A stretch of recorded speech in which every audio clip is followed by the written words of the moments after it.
Okay, hang on. Let me see if we're actually recording. I'll just switch back and forth between modes. Oh, it says we're not recording. Okay, now we seem to be recording. So let's talk about a couple of truly heartwarming topics: pollution in the ocean and introduced species. Both of them threats things to lie awake at night worrying about. Since this is 2020, that list probably takes up several books, but you can add these. Pollution in the ocean can come from direct waste discharge, people dumping trash directly into the ocean. In this country, this is no longer nearly as common as it used to be, although I can remember in the 80s, there was a bit of a scandal when hospital waste was getting dumped into the Atlantic Ocean, and people were going to what they hoped was a nice beach and finding things like discarded syringes and things like that. I don't think that is as common now, although in some areas it may still happen.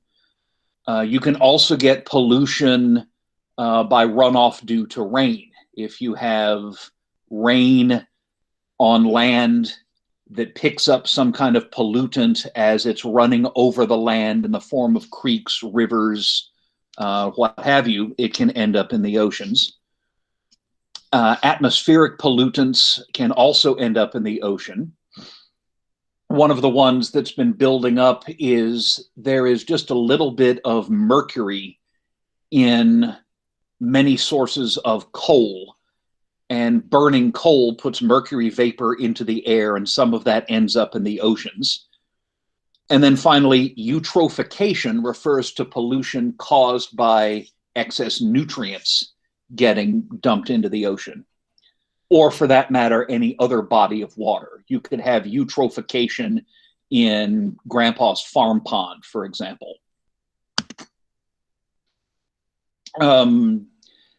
This is, I think that's, yep, that's a Sierra Nevada beer bottle. So that's definitely the Bay Area. I remember seeing drains like this when I lived out that way in the 90s.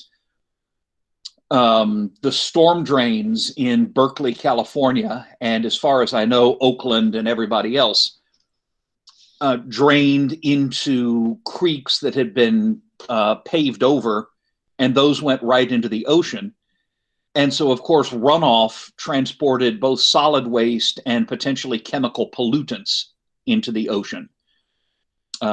People are a lot more careful than they used to be about disposing of things like used motor oil. But people used to dump, if they changed their own oil, they just dump it right into the gutter, and that would go down the drains and right into the ocean. So coastal cities have tried to remind people to be more careful about what ends up in the storm drains. There are other areas where there's a lot more direct discharge of waste right into the ocean. Excuse me, I just heard something go ding dong, so let me see if I need to let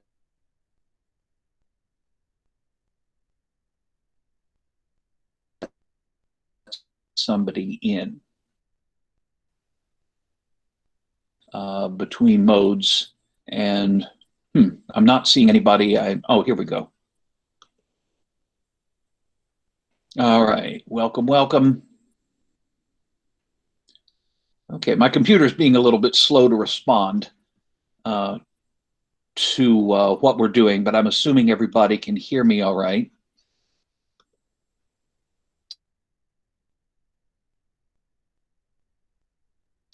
So we were talking about runoff from cities.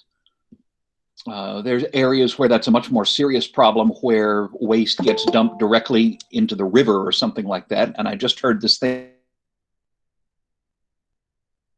go ding dong again.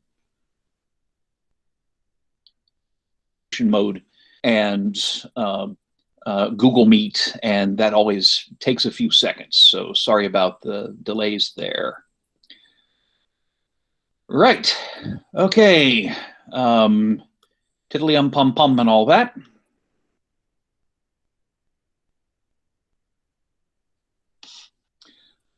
Oh, you can also get pollution coming off of ships.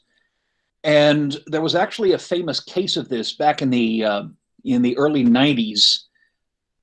There was a Chinese container ship that was carrying quite a lot of stuff from China to one of the West Coast ports.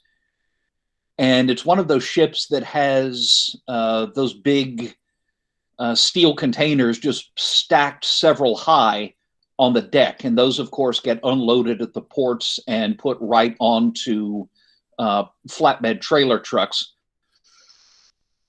And one of them was washed off, was knocked off the ship in a storm. And it happened to be carrying something like 17,000 plastic bath toys. So there were 17,000 green plastic frogs and yellow plastic duckies and blue plastic fish that got knocked off the ship into the ocean. They actually were released from the shipping container. And as soon as the packaging, they were packaged in, cardboard and plastic, and that dissolved pretty quickly. So they all bobbed up to the surface. And it's been possible for oceanographers to track them over the next 2 years by asking people on beaches to make reports of, if you found any floating plastic yellow duckies. And it turns out we actually learned a fair amount about ocean current patterns, ocean circulation through looking at all the plastic duckies. Speaking of circulation patterns, one of the problems that results from having gyres in the ocean is that once something gets in the middle of a gyre, it may not come back out. It tends to stick there. We saw this earlier when I was talking about the Sargasso Sea, where you have this concentrated patch of seaweed in the middle of the North Atlantic gyre. In the Pacific Ocean, floating debris, mostly plastic, tends to build up in two places in the middle of the gyre, the Western Garbage Patch and the Eastern Garbage Patch, which are collectively referred to as the Great Pacific Garbage Patch. This can include large pieces of plastic looking like this, but I have been told that if you go sailing through one of the Pacific garbage patches, you don't necessarily see anything. The water doesn't really look like this. And the reason is that plastic will actually break down through the action of sunlight. If you've ever had some, plastic trash that you forgot to pick up and left outside, it does tend to get kind of brittle and crumbly after a while. Sunlight does tend to degrade plastic. The problem is that it may degrade the plastic and it breaks it down, but it doesn't chemically break it apart. Plastic that floats in the ocean for a while simply breaks into lots of little microscopic flakes and flecks and fragments that look like this.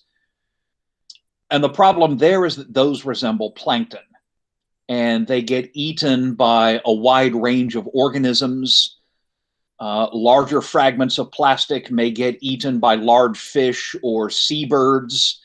I've heard of cases of dead seabirds that turned out to have their stomachs completely full of plastic because the birds in question thought that was fish.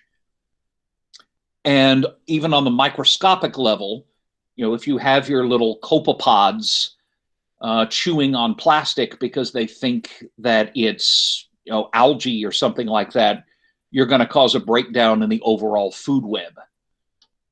Exactly how to clean that up, I know there are some measures that are being taken, but given the sheer size of the ocean, I'm not really sure how much good we're realistically going to be able to do. This is a problem that we may not be able to fix on a fast time scale.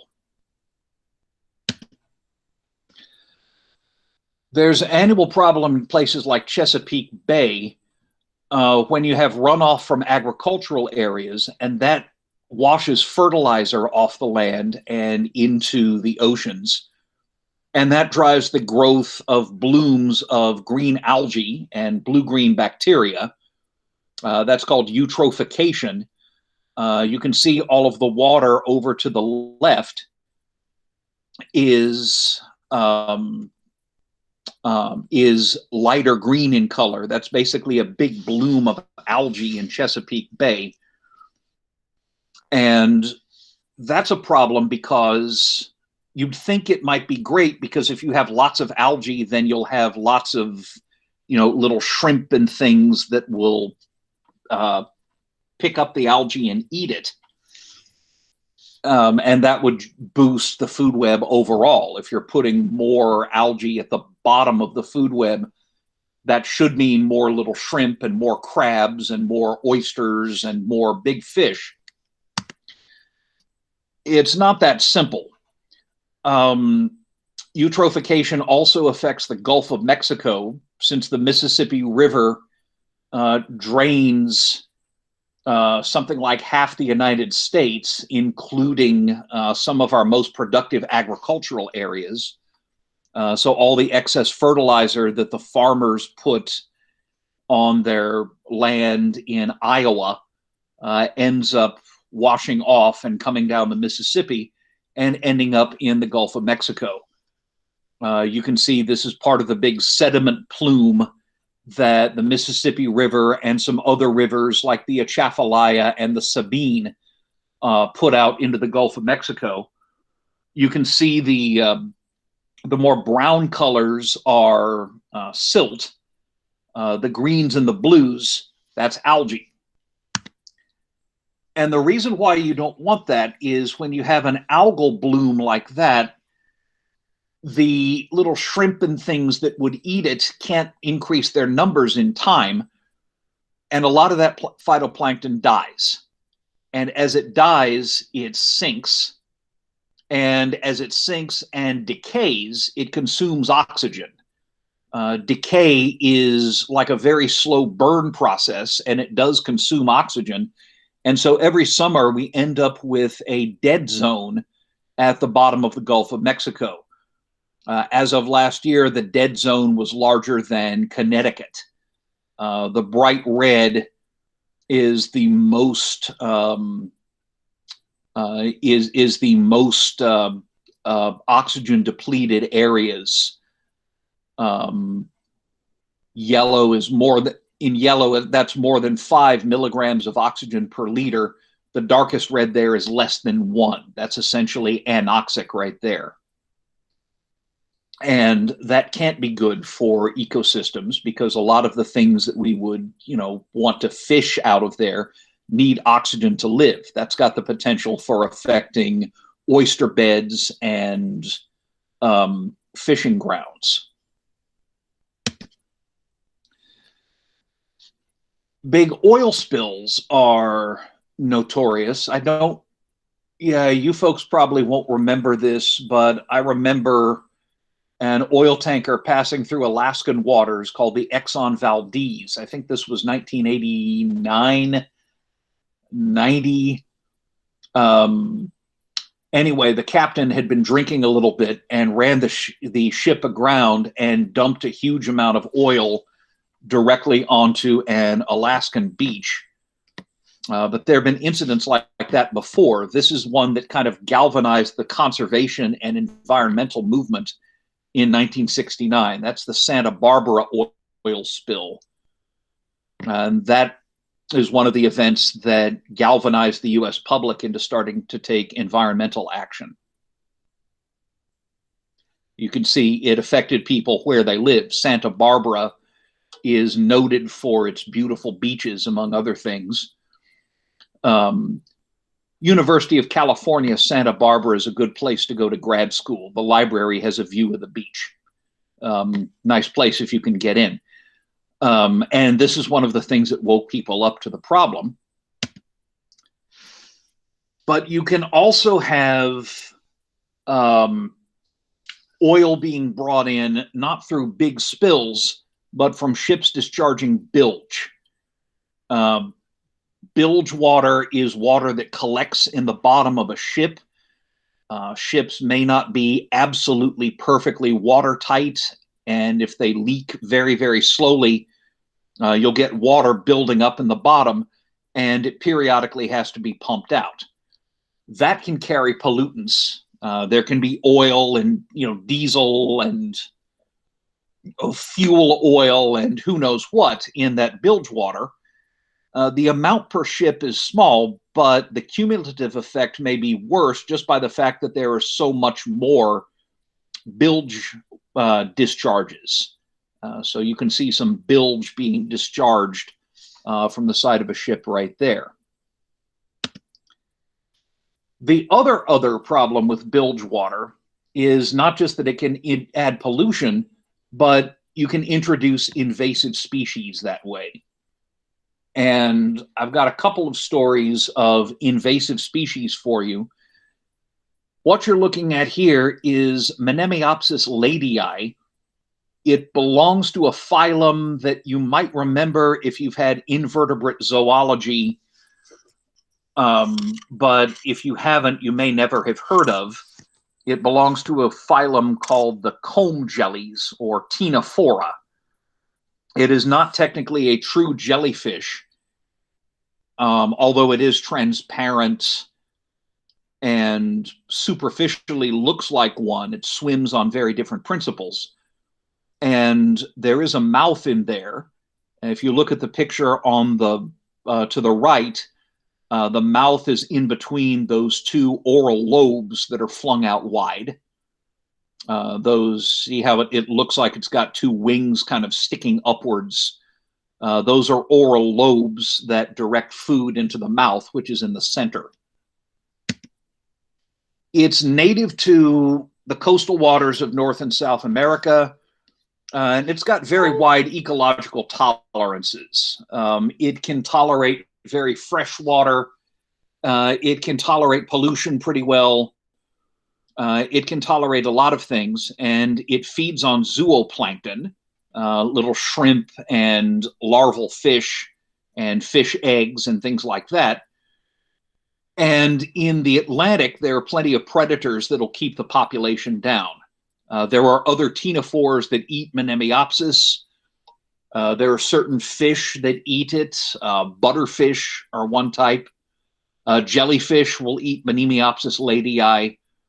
And these normally keep it in check.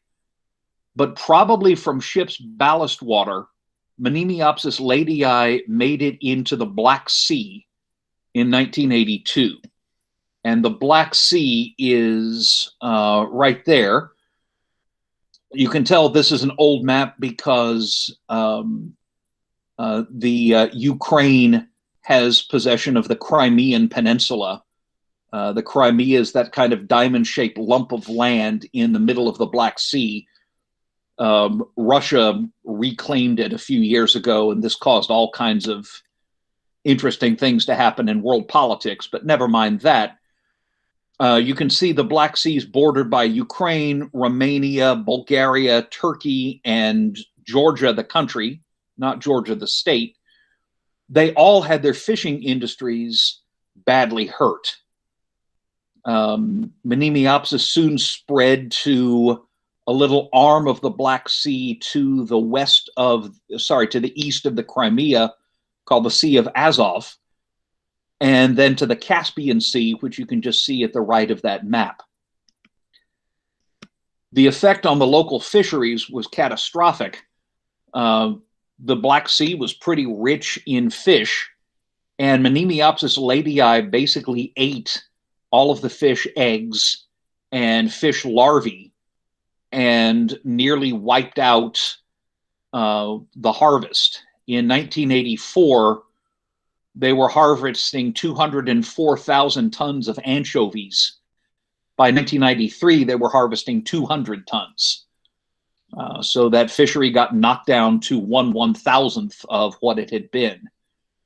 At its peak, by 1990, there were an estimated billion tons of Monimiopsis ladii in the entire Black Sea, roughly equal to the entire world's fish catch at the time, and as many as 400 individuals per cubic meter, about 10 per cubic foot. These things are roughly an inch, maybe an inch and a half long.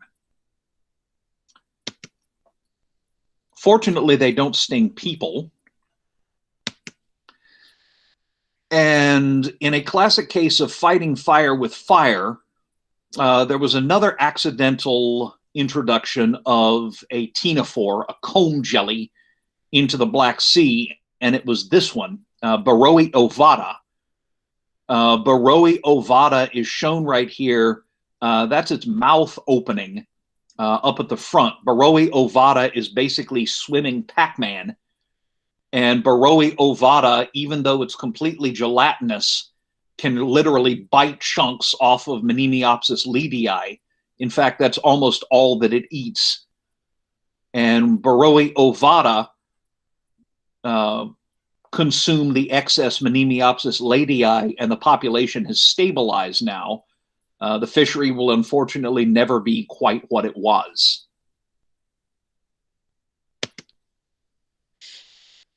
There's a whole lot more invasive marine species we could talk about that cause various problems.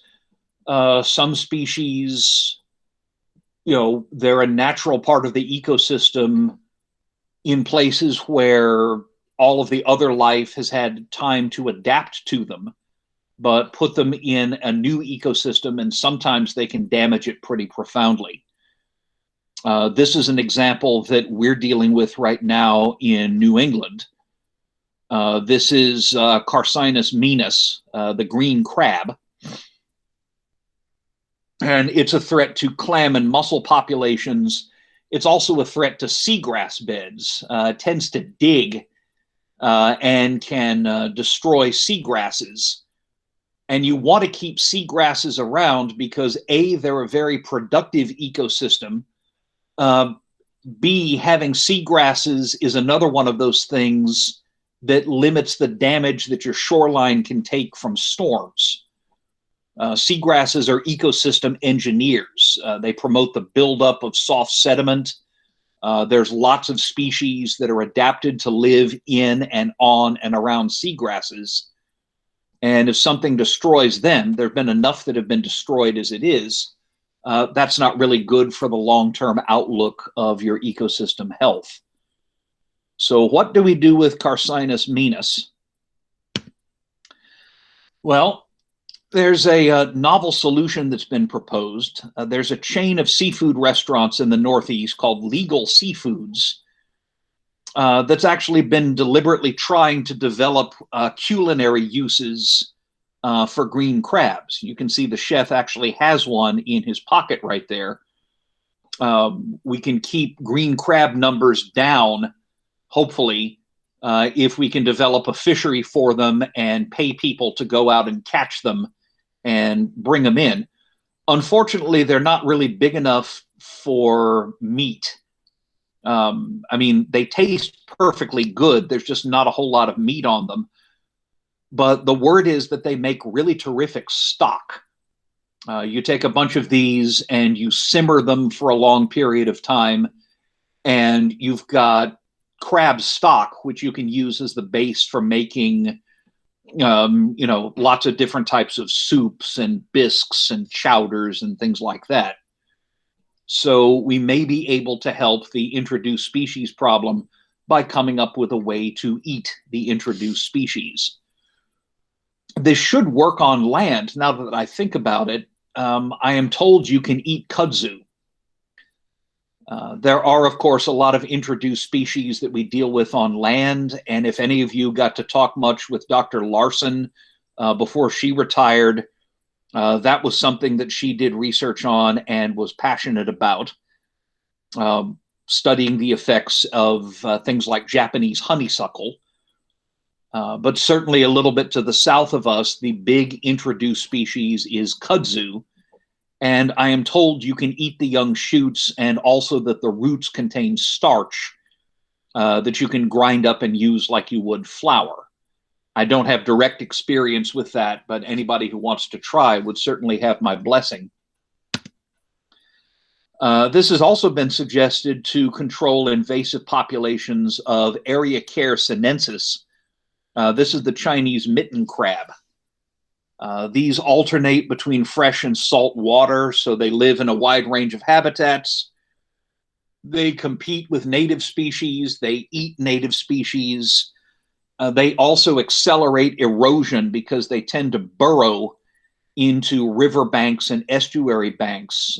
They can even collapse levees.